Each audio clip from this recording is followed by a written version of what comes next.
एक दिन दुल्हन बन के जइबू ससुराल गोरिया। देखिए यही भाव पर खड़ा हो जाए। चलिए हमारा दिल्ली के आदेश बा कितनी खड़ा हो जाए। आई ला ये जमाना के समय के अनुसार कभी का कहले कि सब देव तो अपना कीर्ति के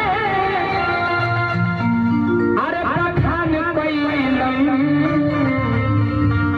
एगो जबरदस्त क्रिकेट मारी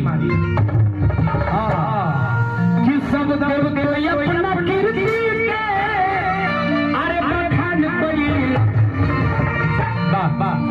तके हो गइलन अरे तके हो गइलन जे कीर्ति जे हनुमान कइलन। जे हो गइलन जे कीर्ति जे हनुमान कइलन।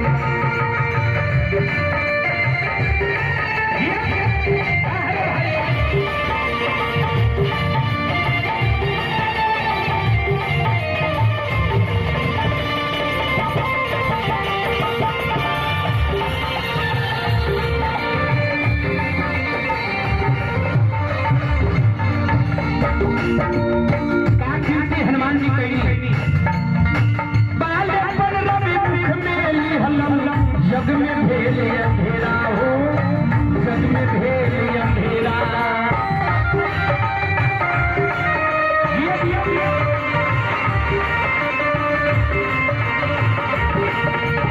भैया जौना समय बालापन में भगवान सूर्य के निकल गई। ध्यान दी यहाँ पर ध्यान देने के बाद धीरे करी। जौना समय में हनुमान जी भगवान सूर्य के निकल गई। जग में भेली अंधेरा हो जग में भेली अंधेरा।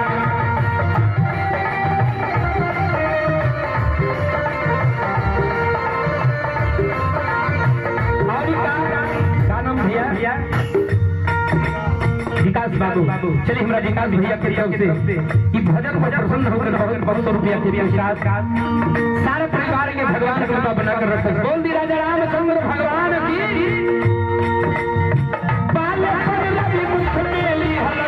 जग में भेली अंधेरा हो जग में भेली अंधेरा।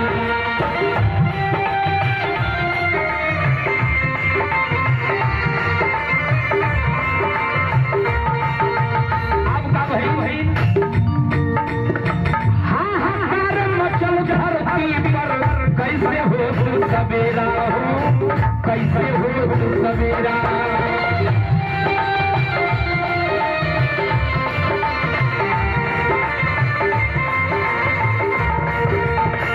देव तो बिनती कइले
के जौना समय में हनुमान जी निकल गई, देवता के राजा देवराज इंद्र अति क्रोधित होकर के मारुत के हारू पर अपना वज्र के प्रहार करनी। मारुत के सारा यह शरीर सती भई, क्षति प्रभावित होकर के वह समय देवता के राजा देवराज इंद्र ब्रह्मा जी सामने आई। ब्रह्मा जी कहली कि मारू देवता के राजा देवराज इंद्र के वज्र से रावण ग्रस्त होगी। यही से आज से तहरा नाम हनुमान पड़ो। ब्रह्मा जी के द्वारा मारुत के नाम हनुमान जी रखल गई। यही से भक्त कहले का अनुज सहित श्री रामचंद्र के अहिरावण हर ले, अहिरावण हर ले। क्या नाम है बाबू? धीरे क्या नाम है? चलिए हमारे मानसी कुमारी जी के दुकान से आज दादा के चरणों में दादाजी हैं। चलिए आज खुदी के भी तरफ से बहुत बहुत अनुभव मिलाई आया है।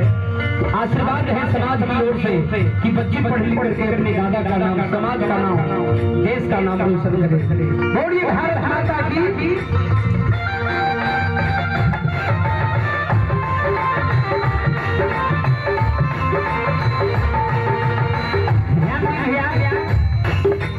अनुज सहित श्री रामचंद्र के अहिरावण हर ले, अहिरावण हर ले।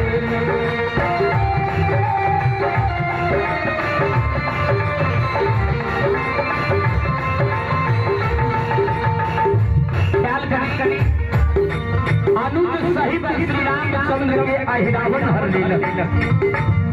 एक से एक ज्ञानी बैठल वाली सभा में ये बताई कि रावण और अहिरावण के बीच संबंध का रहे। दोनों भाई रहे, पिता पुत्र रहे। अनुज सहित श्री रामचंद्र के अहिरावण हर ले। अहिरावण और रावण में संबंध का रहे, दोनों भाई रहे कि बाप बेटा रहे।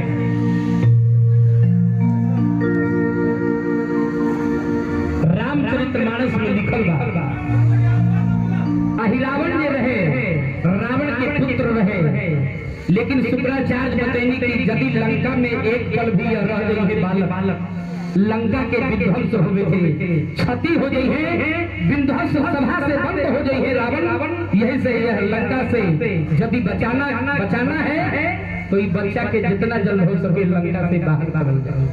यही से अहिरावण के रावण तुच्छ समझ करके अपना बेटा अहिरावण के समुद्र में गाड़ देने, हजारों वर्ष तक मिट्टी खा करके अहिरावण जीवित रह गई।